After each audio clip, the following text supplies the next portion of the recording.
আসসালামু আলাইকুম। আয়রনের অভাবে আমাদের শরীরে যে রোগগুলো প্রবেশ করে বা রোগ হয় জেনে থাকা ভালো।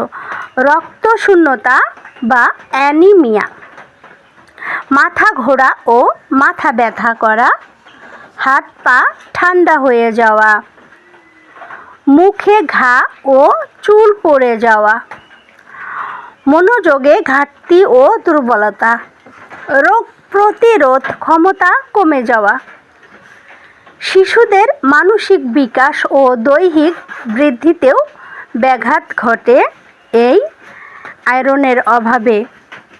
তাই আমাদের উচিত